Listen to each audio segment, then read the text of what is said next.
On Zoom, we have Manos Vindakakis with us this afternoon. I've just spoken to him. He's going to be joining us up on the screen. We've got Bo Miller returning to the stage if she stops talking to Steve at the back. Come on up, Bo. And it's Steve. You don't need to talk to Steve. He's from Adelaide. No one likes that guy. We got Mark Tafari from McGrath. He's now the State Manager of Queensland McGrath, or State Business Development Manager. So welcome in. And returning to the stage is, of course, Emily, who's been hanging around, running things in the background. But thank you so much. Give them a big round of applause, please. Manos, can I just test your audio? Can you give us a hey? Yeah, I can hear you loud and clear, Ken. Fantastic, thank you. Great, and we have that for the panel. So what we're actually talking about today, we're looking at what prompted teams and artificial intelligence largely, or groups in artificial intelligence. So I might start, Mark, I might start with you. How are your teams using AI predominantly? Do you have is there a go-to? Is it ChatGPT? Are they using it for copyright, listing descriptions? How are you finding artificial intelligence is permeating into your groups or your teams? Curiously. Curiously. Very good. Curiously. And that's just beyond cautiously. I think Drew McTavish, just amazing. Yeah.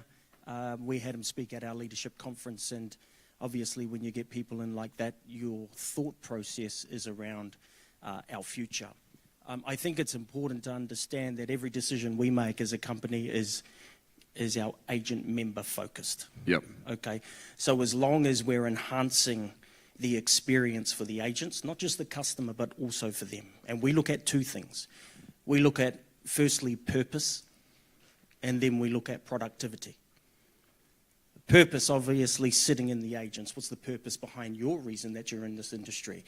And the productivity side, excitingly, we've now got functions that are designed by experts, which once upon a time perhaps weren't administered by experts within the office. And during lunch, I've been having conversations with the property team around this type of stuff and how important it is to have leaders in their field as some sort of makeup as part of a wider team. So that's our conversations, and the platforms that we've got at the moment are involving all those leaders in the field, and we're pretty excited about it. Yeah, great. And Manos, I'll go to you. The same question, how are your teams using AI? How are they finding it? But probably the second thing is, like, do you have a fear factor about your teams using AI that you haven't seen, or is there any of that involved?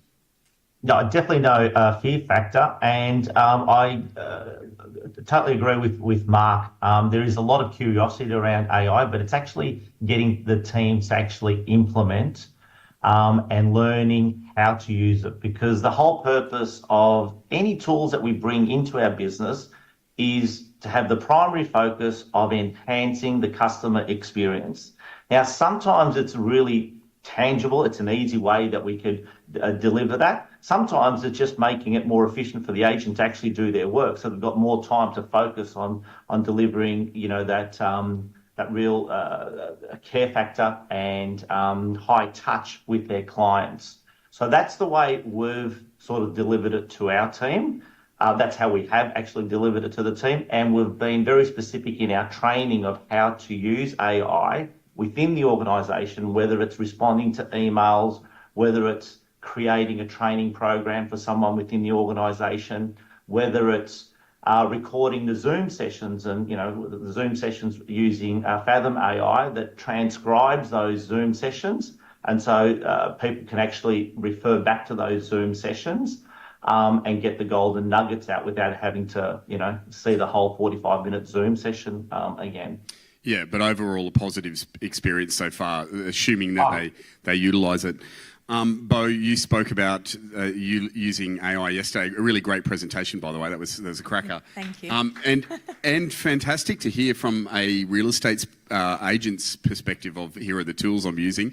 How do you go about, like Manos just spoke about, his teams actually utilising tech? Is there a barrier to let's say agents you speak to actually adopting it and following through on that? I mean, we've heard a little bit about that so far, but do you find there's much of a barrier? Is there, like, I feel a lot of people are still a little bit nervous about it. Yeah, but sometimes it's a little bit of an excuse. Yeah. It just tacks on top of the different things. And you just push them off the edge, is that what you do? Yeah, well, kind of. I have a bit of a theory, is that no one likes change. Yeah. So, and it's seen as change and something different and new. And I learnt in my early days, I was running a call centre for a software company, and you get really complacent, sit in your chair, and really the work efficiency started to reduce, and they wouldn't answer the phone as quickly as they should. And so I learnt in that business that if you move them from that desk, you go, oh God, we're losing productivity here. Let's lift them up and shift them, sit them in an uncomfortable position. If you start doing that all the time when they're not expecting, they get really used to change. Right, yeah, good tip. And it's kind of exciting. You make it fun. Everyone throws their shoes off, and we're dragging desks around and we're moving around.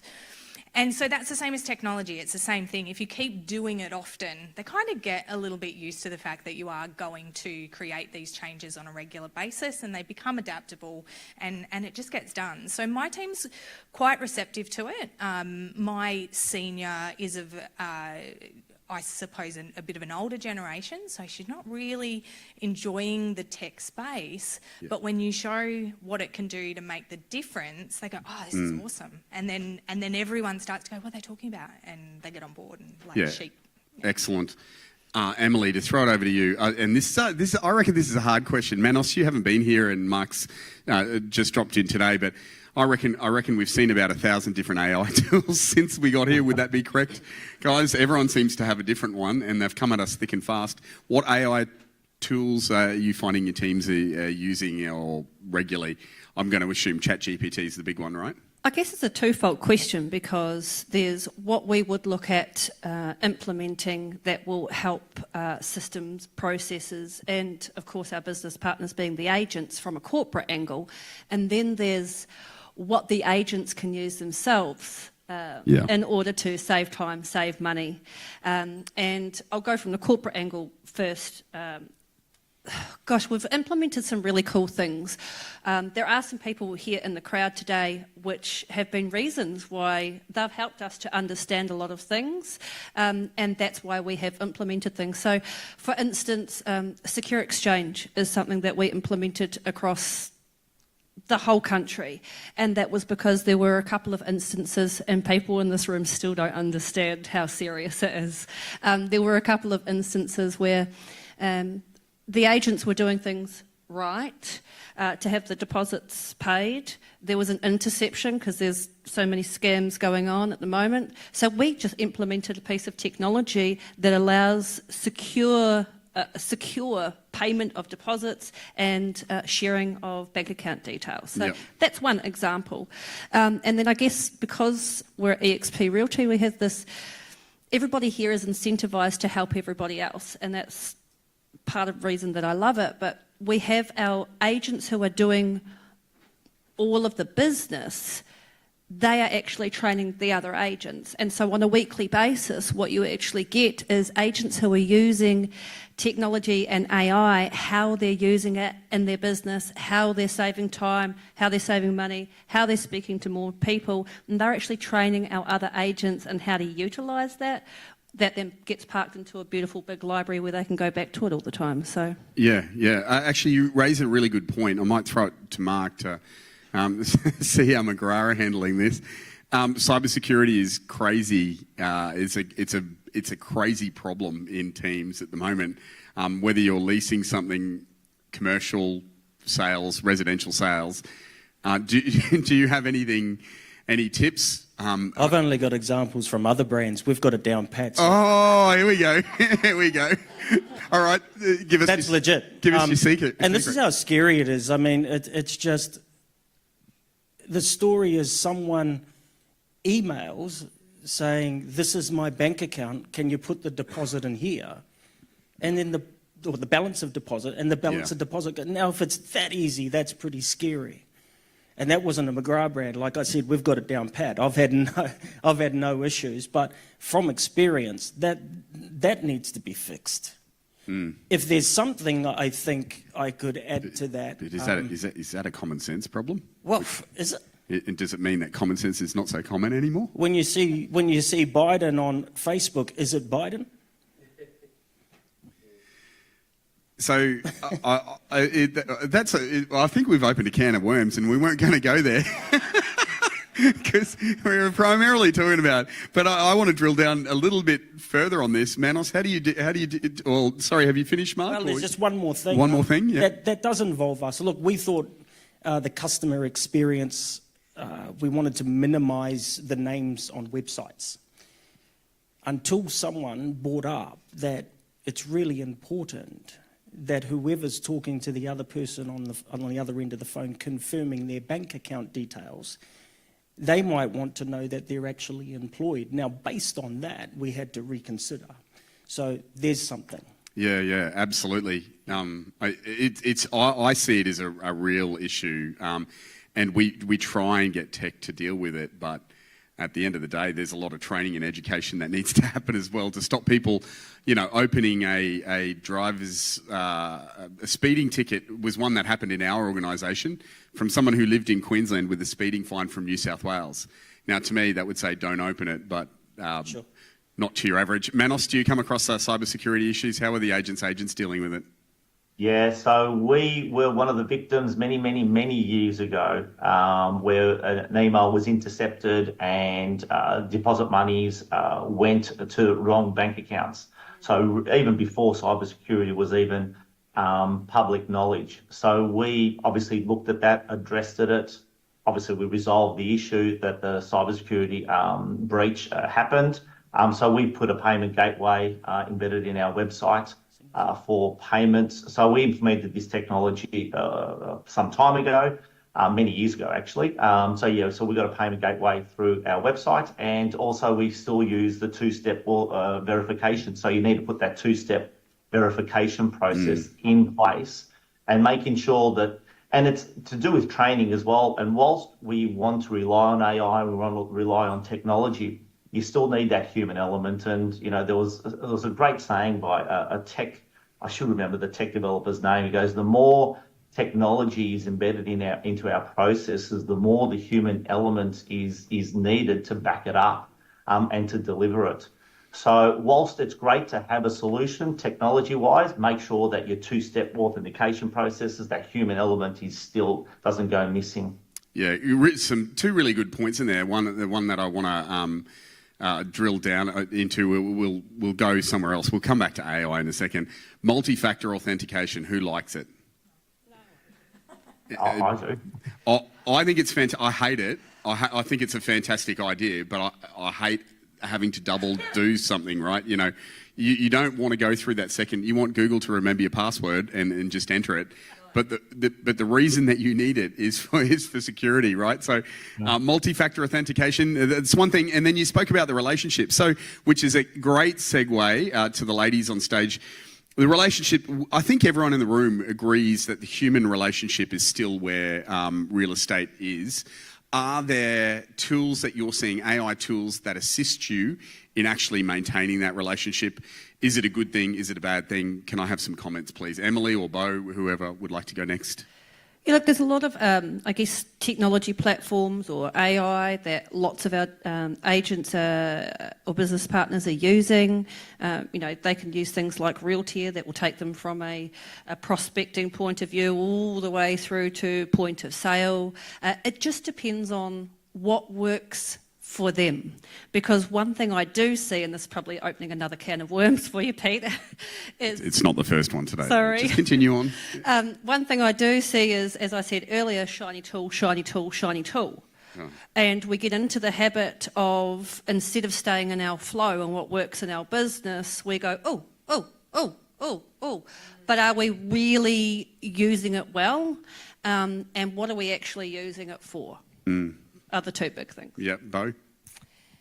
I think for me, with the training that I've had around using ChatGPT to actually talk to the human and the human's needs is where we've seen the biggest benefit. And a lot in our social media has changed, and we use stories to communicate better because we have not a lot of time, but ChatGPT can basically create a story around, I'll give you an example, a property sale. I was selling a property and I couldn't understand why the wife, you could tell she had buyer remorse. She really didn't feel like this was the house for her. And I'm like, for fuck's sake, can we just get this deal done? I'm a property manager, I'm patient to a point, but sometimes sales, I'm not quite sure where we're headed here. Did you use ChatGPT to swear at her? So what? No, well, we had some very hard conversations. Husband, lovely, loved it. He loved the shed out the back, and this was the home they wanted to move to. But I just couldn't quite understand what it was about her buyer remorse, which was causing me so much angst around cutting palm trees down and all these things. It wasn't until the day that I went to hand over the keys for their new home to their old home. I didn't do any research onto their old home. You guys probably do that because you're salespeople and you want their listing, right? But that's not where my brain's going. I'm trying to sell this investment property. But the day I went to their house, I'm like, was that really their house? Because I'm expecting a mansion. Because I've obviously sold a dog's box that wasn't that bad, but in her eyes, it's an absolute dog's box because she's got to rip out all the tiles and do all these things. And I drove down the driveway and I'm like, oh my God, there's a tennis court that's got weeds this high, the swimming pool's green, the house, we went inside and they walked me through the house and I'm like, who's even going to live here? It was a knockdown. They were moving out of a knockdown. But when I went through, we walked into the garage and we looked. He'd built these timber doors that opened up into the lounge room. The lounge room had this stage at the end, sunken roofs just like this, and he'd done it all himself. And I was like, oh, they're leaving their home for the last time. And I'm getting emotional because I didn't know that. I didn't know that that's why the move for her was so hard to do. And so what I did that day is I actually created a story around the sale of that property on my social media.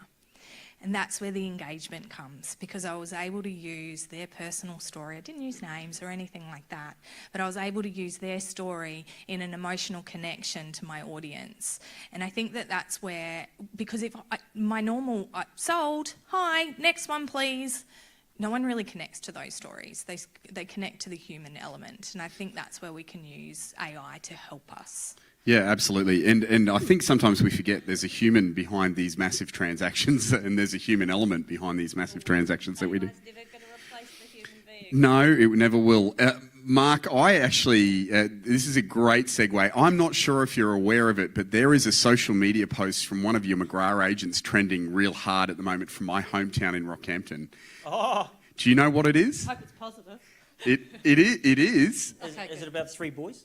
No, it's one guy, one young guy dressed up as a real estate agent, spiky hair, no socks, that kind of thing. Yeah. He's your McGrath agent, and he's photographed next to a shirtless old man, looks like a bum from a fishing village. He just sold his house.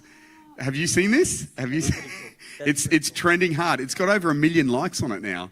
And the thing is, the human element where we're going to at the moment is it's simply because the guy there says he was the only person who treated him like a human because he didn't appear as one. So Actually, I do know the. you know the one? There's actually some fresher posts, but those guys up there, they're incredible.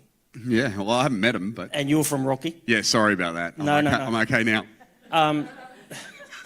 And this is just, I think it's something that comes with the territory. Every time I step out, I'm Brisbane based, but every time I step out of Brisbane and I go to Rocky or I go to Townsville, they are so personable.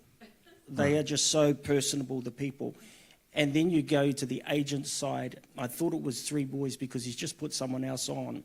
We talk about productivity, AI, prospecting and stuff like this. Well, no, they won't allow a robot, chatbot, machine Yeah. to do the function that they find is their genius. It's not right for everybody, but that's their genius. So 240 connects. I text them this morning. 240 connects is their aim today. Right. All right. Now they're good at that. And they're good at what they do because they're very personable. That relationship, that emotive side that we're talking about, boom, and then you go and talk about a post like that. It's no wonder. It's no wonder. Yeah. I'll find the post for you. I'll put it up on there later. Let's move on. I'm curious as to, and this is a question to all four of you, so feel free to chime in, whoever wants to answer. But what kind of training or education or awareness campaigns are you putting out there for the teams that you're responsible for? Who would like to go? Okay, first, Ron, is that all right? We're just warming into it. So we bring in the best. We bring in Propic. We've had Seth Watts quite a few times. And as I said, we're approaching the whole thing curiously. I think it's so important that you bring in the voices of authority on this sort of stuff. So that's how we're... Yeah, great. Emily, you want to speak to that? Again, one of my things in leadership is never thinking that I have all the answers, because we don't. We're not supposed to. The professionals have the answers, right? So, getting the people in that know exactly what they're doing, how they're using it, how they're implementing it, and more importantly, how other people are using it and implementing it as well. And then because the training component is so vital, because once you've found shiny tool, a lot of people just try and implement it, but they still don't really understand how to utilise it, much like our CRM systems that we use probably 10% of, right? That's vital. So not only doing the training with the professionals, but then making sure that that's hosted in a library so that agents who are really busy people can actually go back to it at any different point in time. Yeah, great. We'll jump to Manos and come back to Bo. Manos, are you doing training at the agents? Is there education campaigns or anything like that? Yeah, so we've got specific training times for AI. So we've put on a couple of sessions this year already. We do use Josh Cobb from Steps, who does a lot of our AI, but we've also got 2 dedicated champions in our organisation. One's overseas, one's internal. They're just implementing the AI, and they're doing one-on-one sessions with those people. And just like Emily mentioned before, we have a mantra, agents in the field, training agents in the field. So we have a weekly training session for our members, and anyone that's done anything specific around anything that's obviously they're doing well in the field. But if it's to do with AI, they share their experience and they share all the tools, the names and so forth. And then we have a mantra that, go to the agents that are actually doing the training and that collaborative approach so they can learn. Because everyone's at different levels too. So we've got to be aware of that and their capacity. But also, one of the big things that we've shared with the team is not to get distracted from it. It is there. There's certain applications that you can use it. Master it where it's going to be your highest value work. But don't get distracted from it, because I think that's a really important aspect of understanding AI as well. Yeah, and I can confirm I was one of those people who, when AI came out, got distracted by all the superhero images, and I made myself a cowboy and all of those things. So, yeah, I'm guilty. I still haven't done. Sorry? I still don't have a superhero. You don't have a superhero. Oh, I'm going to make one for you, Emily. Bo, you're obviously here educating people, so I kind of understand that's probably in your DNA. But, can you speak to it at all? Is it? Yeah, so we one of our core values is have a champion's mindset, which means you're constantly learning, but also that the standard you walk past is the standard you accept. And so every Friday we have an hour lunch together. I always put on lunch for everyone, and that is always a training session. So whatever is new and happening, everyone actually has to stop and come in and do that training. And I do a lot of training. I need to get as much in as I can, and I do share what is needed with the team. But I find if you leave them to their own devices to go and self-help and learn, they just won't do it. So unless one of your core values in your business is to have a learner's mindset, and that standard is set for everyone in your team, you are going to have some that are going to fall off along the wayside, and you just have to keep bringing them back. And the biggest thing is if somebody comes and asks you to help solve a problem, did you ask ChatGPT? Because you're just constantly reminding them that they've got the tool there to help them in that process. I can remember when Google was that thing. Go ask Google, yeah. All of last year. Chat's better than Google. Yeah, of course you can ask a question. Yeah. Is it a hard one? Make sure it's a hard one. It kind of leads on from what you were talking about. I know that a lot of agents and myself, our go-to to fix something is turn it off and on. And if that doesn't work, then what Three do times. you do? So my question is do you have a clear process or a way to empower your staff to be able to kind of troubleshoot and fix their own tech issues? Who would like to address that one? Oh, Emily, here we go. Well, again, I'm a little bit spoilt, I'm not going to lie, because we work globally and have all these wonderful tech people. They don't actually have to troubleshoot for themselves because we have a whole team of people that do all of the troubleshooting. Is fix the that in tech. your avatar world where I'll Yeah, jump well, in? On? we've got EXP World, so Yeah. I can actually go into EXP World, I can go into the tech outpost, I can grab a ticket. I know this sounds really strange. No, I can grab a ticket, I can sit down. I have served on the tech EXP World board. I've sat there for a couple of hours Yeah. and helped people. It's fascinating. Anyway. And I guess in a past life, in different brands, for me, it would be a case of, oh, I might have to actually call someone in to fix this. So, again, spoilt, but we really only utilise those people when we need to. Even our head of operations, Yep. I'll ask her to write something up and get something out, and she'll send it back to me in about 5 minutes. And I'm like, Chat did a wonderful job of that, Kirsten. Yeah. Yeah. So she just come back and say, is that okay? Mark, do you have are you the tech guy for Queensland? If I call, Oh, Rosie's cracking up. That's a no. that's a no from Rosie. Jason, But Rose? I think it's an incredible question because part of the ecosystems that we do create, technology or what we call automation is one of the functions, especially in the lead generator drive. So we have filling the funnel, building authority, and then automation. And obviously automation, all you brilliant minds, everybody here, Rosie over there, you all make it sound so simple. Please don't call him brilliant. You all make it sound simple, but then until you dive into it, it's not that simple. And that's where we do need some genuine help. So we have people and we have a platform where they can reach out and hopefully we can tick that off the list. Does that answer your question for you? Yeah, you mentioned champions. For Manos, the comment was, you mentioned champions. Is that something that you're using? We'll go to Manos. He's obviously using a champion, are you? You've got two. Yeah, so we have a number of, very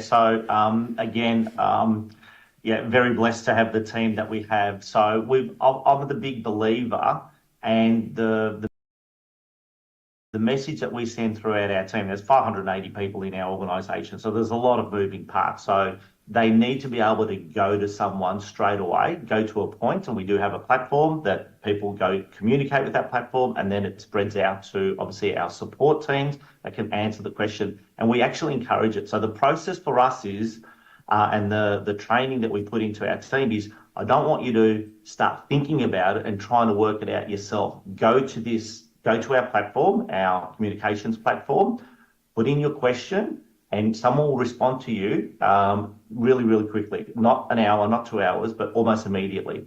So that they don't have, because sometimes people don't know what they don't know. And instead of them trying to spend hours trying to work it out themselves, make it really easy as a policy within your organisation. Reach out. There's no dumb questions. There's no, because we all need that support, and that's the whole purpose of, obviously the collaboration, and what we're doing today, and what you guys are doing over the last 2 days is bringing that information, so it makes it easier for people to find and become resourceful of how to find the solution to their challenges. Because I've always said to agents, if you found a challenge, I bet you any money there's been 100 other people who have thought the same thing. So we've probably got a solution for it. So yeah. That's it. And you've got to have those champions within your organisation. And the more, and something from an organisational point of view, the more questions that you get, the more the ability of the organisation can problem solve as well. So it's a real win-win for everyone in the whole ecosystem of an organisation, because you're finding solutions that possibly you weren't aware of, especially from a leadership team perspective. Yeah, great. I have a follow-up question to that as to how you document the answers that you get. Is that something that is housed within your team? Yeah, so the corporate team. So once there's and so we have Like we a use resolution Slack. or a solution? Yeah. Yeah. And we use a lot of tech tools. We have been for a long time. So there's an ecosystem from Freshdesk, from Slack, great.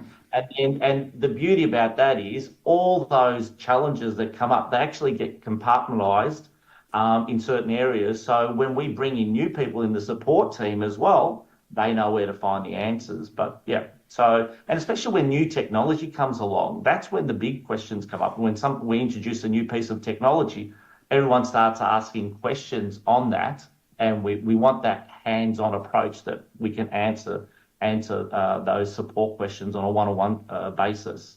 Fantastic. Thank you for that. We have a question from Michael Watson. Hey guys, from what you've described so far, from the outside it sounds like just good processes for rolling out any type of technology adoption, right? You could have just subbed in CRM or inspection management software or anything like that. Maybe I'm wrong, but I'm seeing a couple of nods. What was unique about AI versus normal technology, or what was surprising about bringing AI into these groups dynamics? Because it sounds like I alluded to before, you may be using a playbook you've seen before. I'm just kind of want to drill in on what was different. Who would like to answer that? Yeah, I can probably answer that. I think the difference is the impact that it makes. Every other technology we bring into the business feels painful. Well, there's so much to learn. Where AI is intuitive, you don't need a lot of training around it. You just need a reason to continue using it. So once you can show the tools that, like, what impact it's going to make to your day or to your clients, there's no reason not to use it. Yeah. Maybe a follow-up on that. Yeah. Why do you think that is that way? Like, to be honest, in my interactions with property managers, if this software was outside of my CRM, I'm not going to use it. But ChatGPT is outside of that ecosystem, and yet you're still saying it's one of the easiest things you've seen to adopt or whatever. Yeah, the question was ChatGPT sits outside the ecosystem, and Michael's curious about, is it still easy to adopt? Do you want to field that one, Bo? Is it someone else? You got it? I think it's able to affect so many parts of the business. So, I mean, it helps in so many different areas, and it is literally a cut and paste, and it's an overarching product. I don't think it just solves one problem. It solves all problems in a way. If the software programs out there could embed it in so that it didn't feel like it was outside of it, they're on a winner. But I just can't see that happening anytime soon. So it's the only option. And I think the option of using it versus not using it is stronger. Like, the actual use is stronger. Yeah, and I understand what Michael's saying too. Like, it is a different animal. When I think the thing that OpenAI and ChatGPT opened our eyes to is the ability for us to ask a computer anything and have it spit out a response, actually generate it, which is the generative AI that we talk about. So from a user experience, I feel as though the agents and the teams that you have under you will all of a sudden look at a technology and get it straight away. Just go, I get what that is. Whereas some of the newer technology, they don't understand and have to be led down a garden path to getting there. Is that agreement, or does someone, Emily? You don't really have to show them much. They find, like, it's like a web, and you just start going for it. Where there's not many clicks, right? We hate having to click so far into the software, where chat clicks for you. I can talk to ChatGPT. Yep. I did while I was driving from home to here yesterday morning to make sure that my prompts worked. You can talk to it. It's not a clicking thing that you have to do. So I still talk about ChatGPT as if ChatGPT is not AI. And I talk about ChatGPT as if it is the best assistant that I could have sitting beside me that works 24 hours a day, that knows way more than any assistant I could ever afford to hire. It's just amazing. And so really, I guess one of the other things that we need to consider is I don't believe that a lot of people use it very well at all. I think that, I would agree. and we saw that example this morning from, I think it was somebody in Melbourne who had cut and paste for a property management ad. And I will have really long conversations with ChatGPT, not always about real estate, it can be about all sorts of different things. So have a play around. I really encourage you to have a play around and see how far you can push chat, see the level of conversation that you can actually have with ChatGPT. And I think just from some of the ChatGPT courses that we were doing throughout Australia and New Zealand last year, really that gave me, I guess, a high level understanding that, again, garbage in, garbage out. Yep. You have to train the beast. We've probably only got time for one more question or final thoughts. So, Mark, I'll start with you because you've been quite silent, which is not in your nature. But if you have we're all real estate agents out here. Do you have anything that you would say to real estate agents or teams actually using AI? Do you have a pearl of wisdom that you can cast to us, just as a final thought on whether they should be using it, how they use it, or just anything to do with the transaction? Yeah, absolutely. You should use it. Full stop. Bang.